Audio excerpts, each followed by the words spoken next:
इथे उपस्थित असलेल्या सर्वांना माझा क्रांतिकारी नमो बुद्धाय, जय भीम, जय शिवराय, जय अण्णा, जय जोहार. आज संपूर्ण महाराष्ट्राने मला कुठल्या जातीची, कुठल्या धर्माची, कुठल्या पंथाची मुलगी न मानता एक मुलगी म्हणून मला ऐकावं अशी माझी इच्छा आहे. सर्वप्रथम मी हे सांगू इच्छिते की माझा जन्म झालाय शिवनेरी किल्ल्यावरती, जिथे छत्रपती शिवाजी महाराजांचा जन्म झालाय. आणि मी जातीत जन्माला आले जे डॉक्टर बाबासाहेब आंबेडकरांची जात आहे. तर मला दोन्हीही वारसे लाभलेले आहेत.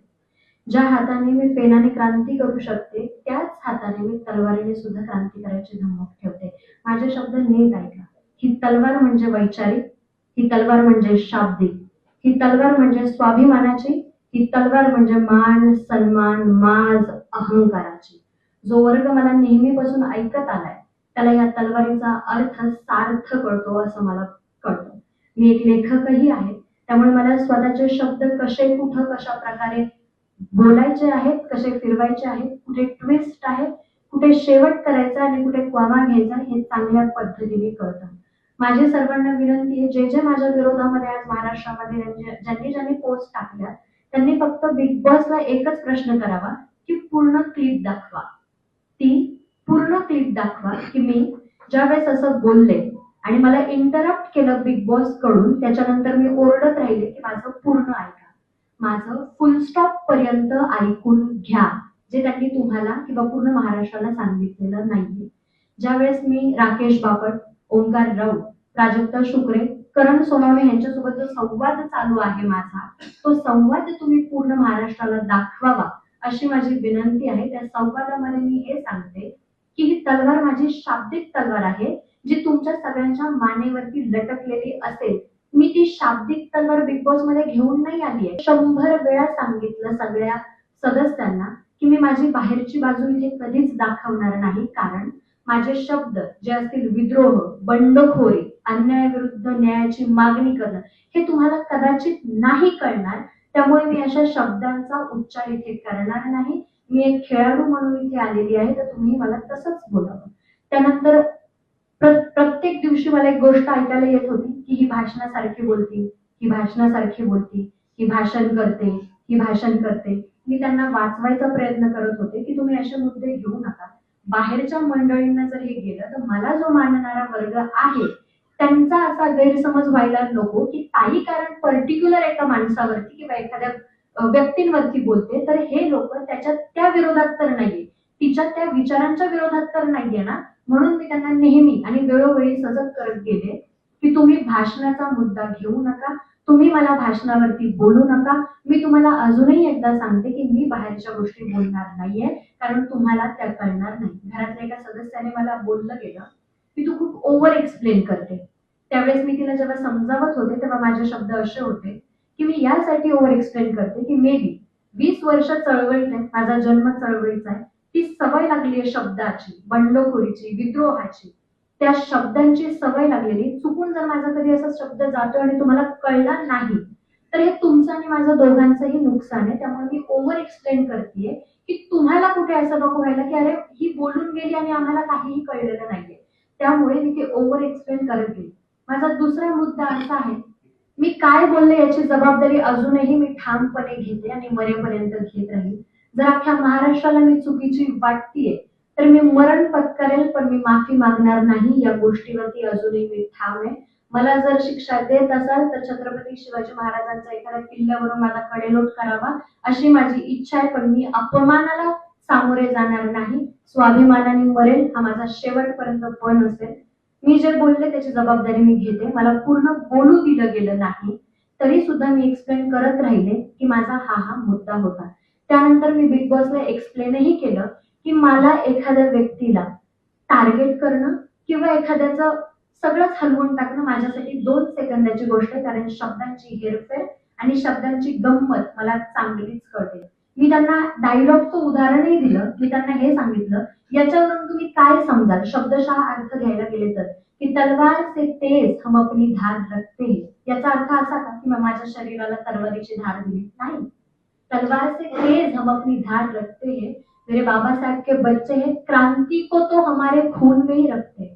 हे उदाहरण देऊन मी त्यांना स्पष्ट करत होते की क्रांती को हमारे खून में रखते याचा अर्थ आम्ही एवढे माणूस म्हणून सजग आहोत की जिथे जिथे अन्याय होईल तिथे तिथे न्यायाची मागणी करण्यासाठी आम्ही उठले जाऊ, कुठल्याही धर्मावरती हो, कुठल्याही पंथावरती हो किंवा कुठल्याही माणसावरती हो. हा त्याचा अर्थ आहे.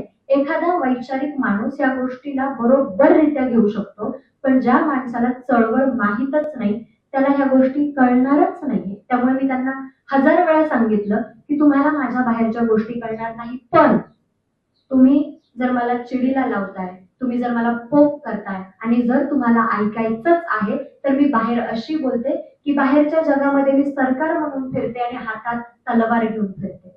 तर याचा अर्थ असा मी जुन्नरची, तर आमच्या इथे बांगड्यांच्या आधी तलवार दिली जाते, शृंगारच्या आधी स्वाभिमान दिला जातो. स्वाभिमान आमच्यासाठी श्वासापेक्षा जास्त महत्वाचा ठरतो. ही जुन्नरची ओळख आहे, कारण आम्ही छत्रपतींच्या किल्ल्यामध्ये जन्माला आलो. सर्व महाराष्ट्राला मी हे सांगू इच्छिते. तलवार घेऊन फिरतो म्हणजे खरी खरी तलवार घेऊन फिरायची गरज नाही. आम्ही संविधानाच्या देशामध्ये राहतो. ती तलवार तुम्ही, मी हेही बोलले की मी हे विसरणार नाही की कोणता माणूस माझ्याशी कसा वागला आणि ती तलवार तशी फिरली जाईल. याचा अर्थ तुम्ही जर वैचारिक आहात तर ती तलवार वैचारिक फिरली जाईल. तुम्ही जर शाब्दिक आहात तर ती तलवार शाब्दिक फिरली जाईल. तुम्ही जर स्वाभिमानाने असाल तर ती तलवार स्वाभिमानाने फिरली जाईल. तुम्ही जर मानवरती जात असाल तर ती तलवार मानेसाठी फिरली जाईल. हा त्या शब्दांचा अर्थ होता. तुम्ही ऐकूनच घेतला नाही आणि अर्ध सत्य तुम्ही जिथं महाराष्ट्राला सांगताय याचा अर्थ मी काय समजू. मग तुम्ही ती पूर्ण क्लिप दाखवावी. त्यानंतर त्यांनी असं सांगितलं की आम्ही तिला निष्कासित करतो. त्यांनी मला निष्कासित केलेलं नाहीये. कन्फेशन रूम मध्ये मी माझं मत मांडले की मला हा गेम क्विट करायचा आणि मला घराच्या बाहेर जायचं आहे. का त्यांनी या गोष्टी सांगितल्या नाही महाराष्ट्राला की हे तिचं मत होतं आणि तिची इच्छा होती घराच्या बाहेर जाण्याची. तुम्ही जेव्हा अर्ध सत्य सांगताय ते किती घातक असू शकतं हे सर्व महाराष्ट्राने आता बघितले. की मी कुणालाही धमकी दिलेली नाहीये, मी कुणालाही असं बोललेलं नाहीये. धमकीचा अर्थ होतो की मी तुला तलवारीने मारीन, ती तलवार मी तुझ्या नरडीच्या आरपार करेन, ती तलवार मी तुझ्या पोटात घालेन किंवा मी तुला बघून घेईल, घरातून उचलेल, तुझं करिअर बर्बाद करीन. ह्या धमक्या महाराष्ट्राने मला दाखवून द्यावं की अशा शब्दांचा कुठे मी उल्लेख केलाय. समोरून जेव्हा ते मला म्हणतात की तू ही धमकी देतीये का, कारण मी बाहेरच्या गोष्टी सांगत होते, तर ही जातीवाद्यांसाठी, मनुवाद्यांसाठी ही धमकीच ठरली जाते बाहेरच्या जगामध्ये. हा त्याचा अर्थ होतो. त्यानंतर मी त्यांना समजवायचा प्रयत्नही केला. त्यांनी समजलेलं नाहीये. यात माझी काहीही चूक नाही आणि मी अजूनही माझ्या मतावरती ठाम आहे. मी माफी मागणार नाही. माझ्या शब्दांचा अर्थ मला कळतो, माझ्या तलवारीचा अर्थ मला कळतो, ती तलवार कशी फिरली जाईल याचाही मला अर्थ कळतो. मी कुठेच असं बोललेली नाहीये की घरातल्यांवरती तलवार फिरली जाईल किंवा घरातल्यांवरती मी ती तलवार चालवेल. कुठेही असं नाहीये. महाराष्ट्राने मला दाखवून द्यावं, मी ते मान्य करेन. त्याच्यानंतर हा प्रचंड सेन्सिटिव्ह मुद्दा आहे. मी अजूनही सांगते, मी संविधानिक देशामध्ये राहते. डॉक्टर बाबासाहेब आंबेडकरांनी संविधानामध्ये सर्व धर्माला स्वतःचा धर्म जपण्याचा अधिकार दिलाय आणि आम्ही त्या अधिकाराची प्रचंड किंमत करतो आणि इज्जतही करतो. माझा मुद्दा अजूनही धार्मिक नाहीये. मी जात म्हणून पुढे कधी आलेली नाहीये. मी जेव्हा आंदोलन केलं त्यामध्येही जात कधी आणली नव्हती आणि मी घरामध्ये होते तेव्हाही मी पर्टिक्युलर जातीची आहे म्हणून वागली नव्हती. जर असं असेल तर मला दाखवून द्यावं महाराष्ट्राने. मला असं सांगायचंय, ज्यावेळेस एका माणसाचं आणि माझं भांडण चालू होतं बिग बॉसच्या घरामध्ये, तेव्हा चोरीचा मुद्दा आलेला आणि मी त्याच्या विरोधात उभी राहिली होती. मी माझं ठामपणे मत सांगितलं होतं की चोरी ही वृत्ती आहे आणि त्या वृत्तीच्या विरोधात मी आहे. मग कोणी ती चोरी कुठल्या भावनेने केली याच्याशी मला काहीही घेणं देणं नाही. चोरी चोरी आहे माझ्यासाठी. समोरचा व्यक्ती माझा ऐकत नव्हता, त्याच्यामुळे मी उदाहरणासकट त्याला हे सांगितलं की एखादा माणूस जर खून करून येतोय तर माझ्यासाठी तो गुन्हेगारच असेल. मग त्याने खून करू किंवा चोरी करू, भारतीय संविधानामध्ये हा माझा शब्द गेला होता बिग बॉसच्या घरात असताना. भारतीय संविधानामध्ये प्रत्येक गोष्टीला, प्रत्येक गुन्ह्याला एक आहे की तुम्ही शिक्षा आहे प्रत्येक गुन्ह्याला. तुम्ही संविधान हा शब्द बिग बॉसच्या घरात वापरू शकत नाही. त्यानंतर मी त्यांना हे सांगितलं की रेफरन्स म्हणून मी सांगतेय सर, कारण त्यांना कळतच नाहीये. तर त्यांचा रिप्लाय असा होता की आता तुम्ही मला शिकवणार. त्याच्यानंतर मी शांत बसले. पण त्याच्या काही दिवस आधी ज्यावेळेस गणपती बाप्पांचं बिग बॉसच्या घरामध्ये आगमन झालं, त्या गणपती बाप्पांना माझा भाऊ, मी ज्याला भाऊ मानले, राकेश बापट, हा जेव्हा मूर्ती बनवत होता त्याच्या बाजूला मी उभी होते आणि माझा आनंद गगनात मावत नव्हता, कारण मी माझ्या भावाला मूर्ती बनवताना बघत होते. गणपती बाप्पाच्या डोक्यावरती लागलेली जी मुकुट आहे ते माझ्या ज्वेलरी मधून आहे. गणपतीच्या बाप्पाच्या कानामध्ये जो डूल आहे तो माझ्या ज्वेलरी मध्ये. मी सर्वांचा मान सन्मान ठेवला. ज्याची जशी भावना आहे त्याला मीही प्रतिसाद दिला. मग तुम्ही जेव्हा बिग बॉसच्या घरामध्ये काही नियमांपैकी असे नियम आहेत की तुम्ही धार्मिक, राजकीय आणि अशा गोष्टी, वैचारिक अशा गोष्टी नाही सांगू शकत, मग तुम्ही एका समाजाकडे न्याय करताय आणि माझ्यासोबत अन्याय करत नाहीये का? जे मी संविधानाला माझं सर्वस्वी मानते, माझं श्रद्धास्थान मानते, माझ्यासाठी श्वासापेक्षा जास्त मी संविधान जपते, कारण तिथून न्याय मिळतो, ही माझी भावना आहे संविधानाकडे. मग तुम्ही मला संविधान असे शब्द वापरू नको हे जेव्हा बोलता तेव्हा तुम्ही माझ्यासोबत अन्याय करत नाहीये का? हा प्रश्न मला अखंड महाराष्ट्राला विचारायचा. तुम्ही नेहमी आमच्या समाजाला हे म्हणता की अरे हे बघा आता अॅट्रॉसिटी करतील, अरे हे बघा आले स्वतःची जात घेऊन, अरे हे बघा आले जातीचा मुद्दा करायला. अॅट्रॉसिटीची गरज पडलीच नसती जर तुम्ही आम्हाला माणूस म्हणून जगण्याचा अधिकार दिला असता.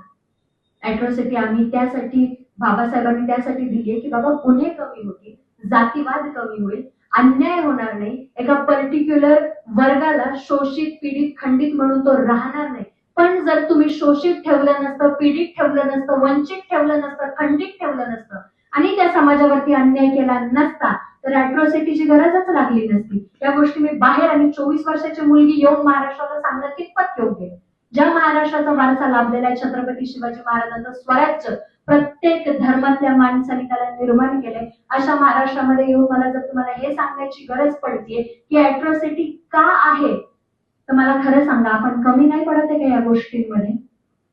माझा तिसरा मुद्दा, जिथं बिग बॉसचे नियम होते की धार्मिक, सामाजिक, राजकीय गोष्टींचा उल्लेख केला जाणार नाही, पण मी बिग बॉसच्या टीमला हे सांगून गेले होते की माझा वैचारिक वारसा आहे, मी विचारवंतांना सांगते, तर माझ्याच्याने बाकीच्या गोष्टी होणार नाही. मी नाचू बिचू शकत नाही किंवा मी बाकीचं कंटेंट देऊ शकत नाही. माझा कंटेंट म्हणजे वैचारिक गोष्टींचे विचार महाराष्ट्रात मांडणे. भले तुम्ही याला आता नाकारत असाल तर मी माझा गेम पुरती ठेवत आणि गेम खेळत मी माझा, आणि मी तेच केलं. माझा अजूनही विरोध कुठल्याही धर्माला नाहीये, पण तुम्ही एका बाजूचा भावना जपताय आणि माझ्या भावना जपल्या जात नाहीये, तर मी माझ्यावरती झालेला हा अन्याय समजते. मी बाहेर आल्यानंतर अशा काही गोष्टी बघितल्या की बिग बॉसने कॅप्शन दिलं होतं कोंबडी, ते मला कोंबडी बोलले होते. जी मुलगी महाराष्ट्रात राहते, जिथे छत्रपती शिवाजी महाराजांनी दरबारात आलेल्या बाईला खण, नारळ देऊन रिटर्न पाठवलेले आहे. आज एखादा माणूस माझ्याकडे बघतो आणि त्याच्या डोळ्याची इज्जत दिसते, तर ते मी बघते की ही छत्रपती शिवाजी महाराजांनी शिकवलेली शिकवण आहे. अशा महाराष्ट्रामध्ये तुम्ही एखाद्या स्त्रीला कोंबडी म्हणून बोलवलं जातं, हे कितपत योग्य आहे? त्यांनी असं लिहिलं होतं की इंग्लिश बोलणाऱ्या कोंबडीला तुम्ही हे शब्द माझ्यासाठी वापरणार आहे. जी मुलगी डॉक्टर बाबासाहेब आंबेडकर, छत्रपती शिवाजी महाराज, अण्णाभाऊ साठे, राजश्री शाहू महाराज, महात्मा ज्योतिबा फुले यांचे विचारांचे तिच्या पद्धतीने, मी माझ्या पद्धतीने प्रचार आणि प्रसार करते, त्या मुलीला तुम्ही कोंबडी म्हणून बघताय, तर या गोष्टीला महाराष्ट्राने निषेध का नाही केला? या गोष्टीला महाराष्ट्र पुढे का नाही आला? हाही माझा मुद्दा आहे. महत्वाचा मुद्दा, काही लोक पुढे येतात आहे आणि असं म्हणतात आहे की संविधान आणि तलवार एक सोबत चालली जाणार नाही. मी या गोष्टीला मान्य करत नाही. मला दोनही वारसे लाभले ते, पेनाचा सुद्धा आणि तलवारीचा सुद्धा, आणि मी ते दोन्हीही संस्कार मरेपर्यंत महाराष्ट्राला दाखवणार आणि मरेपर्यंत ते दोन्ही संस्कार मी घेऊन चालणार. एका हातात तलवार असेल, अजूनही सांगते, तलवार असेल, माझ्या हातात तलवार असेल, वैचारिक, शाब्दिक, सन्मानाची, स्वाभिमानाची, मानाची असेल. एका हातामध्ये संविधान असेल. जेव्हा जेव्हा संविधान मिटवायचा प्रयत्न होईल, जेव्हा जेव्हा संविधानावरती आपत्ती येईल, तेव्हा एका हातातली तलवार उचलली जाईल. मग समोरचा माणूस कसा येईल तशी ती तलवार फिरली जाईल. शाब्दिक, स्वाभिमानी, अहंकारी, मानाची कशीही असो ती तलवार फिरली जाईल. मी एक लेखक आहे. मी आतापर्यंत जेही माझ्या भाषणात बोलले त्यांनी स्वतः लिहिलेलं आहे. एक लेखक असतो जो सरळ सरळ मिनिंग देतो आपल्या शब्दातून, आणि एक लेखक असतो ज्याच्यामध्ये डीप मिनिंग असतो. शाळेमध्ये आपल्याला शिकवले एक वरचा अर्थ आणि एक त्याच्यामध्ये दडलेला अर्थ आहे. माझ्या भाषणाची खासियत आहे, शेवटला ट्विस्ट असतो. तुम्ही माझं पब्लिक जे आहे ते मला शेवटपर्यंत ऐकून घेतं, त्यामुळे त्यांना चांगलंच माहिती की ताई काय बोलणार आहे. मी अजूनही माझ्या मतावरती ठाम आहे. मी कुणालाही धमकी दिलेली नाहीये, मी कुणालाही त्यांच्या जीवे मारण्याची धमकी दिलेली नाहीये आणि मी या गोष्टीसाठी माफी मागणार नाही. बिग बॉसने ती पूर्ण क्लिप दाखवावी, कन्फेशन रूम मध्ये काय झालं काय नाही हेही दाखवावं. मी मान्य केलंय की मी माझे शब्द फिरवणार होती. शेवटला समोरच्या माणसामध्ये एवढे पेशन्स नव्हते की तो ते ऐकल आणि त्याला तो मुद्दा बनवायचा होता. त्यांनी तो बनवला आणि ज्या ज्या महाराष्ट्रातील लोकांनी माझं समर्थन केलं या गोष्टीबद्दल मी त्यांची आयुष्यभर ऋणी राहील. मी खूप खूप धन्यवाद देते की तुम्हाला कळलं या महाराष्ट्रात राहून की या गोष्टींचा अर्थ काय होतो. मला अजून एक गोष्ट अधोरेखित करायची आहे. लोक म्हणतात की हिला विचार कळलेच नाही, हिला विचारवंत कळलेच नाही. ही खूप इमोशनल आहे माझ्यासाठी. मी विचारवंत वाचलेत सुद्धा आणि मी जगते सुद्धा. जेव्हा एखादा माणूस माझ्याकडे येतो आणि सन्मानाने जी नजर माझ्यासाठी त्याची झुकते, त्या नजरेमध्ये छत्रपती शिवाजी महाराज मी जगते. अन्याय जेव्हा होतो आणि न्यायाची मागणी जेव्हा मी करते, त्या न्यायामध्ये मी डॉक्टर बाबासाहेब आंबेडकर हे मी जगते. एखादा मुलगा आणि एखादी मुलगी जेव्हा शाळेच्या वाटेवरती उभे असतात तेव्हा मी सावित्री ज्योती बघते. अरे एखाद्याचं मराठ्याचं पोरग जेव्हा जय भीमच्या पोराच्या आनंदामध्ये सामील होतं तेव्हा मी छत्रपती राजश्री शाहू महाराज बघते, ज्यांनी डॉक्टर बाबासाहेब आंबेडकरांसाठी साखर वाटली होती की पोरग बॅरिस्टर झालं म्हणून. जेव्हा आपण म्हणतो ना ही मुंबई माझी आहे, गर्वाने जेव्हा म्हणतो अरे ही मुंबई आमची आहे, त्या लेखणीत मी अण्णाभाऊ साठे बघते. तुम्ही महाराष्ट्रातले लोक इतिहास विसरले असाल, आजही माझ्या रक्तात तो इतिहास झळकतो आणि मला तो दाखवायचा आहे की मी शिवनेरीतली आणि त्या मातीतली मुलगी आहे जिच्या हातामध्ये बांगड्यांपेक्षा आधी तलवार दिली जाते. स्वतःच्या संरक्षणासाठी, स्वतःच्या सन्मानासाठी, स्वतःच्या मानासाठी ती तलवार नेहमी उठली जाईल. ज्या ज्या लोकांनी माझं समर्थन दिलंय मी प्रचंड आभारी आहे तुमचे की तुम्हाला हे कळतं. पुणे तसेच पिंपरी चिंचवड आणि महाराष्ट्रातील महत्त्वाच्या आणि ताज्या बातम्या पाहण्यासाठी महाराष्ट्र 18 न्यूज चॅनलला यूट्यूबवर सबस्क्राईब करा आणि बेल आयकॉन प्रेस करा.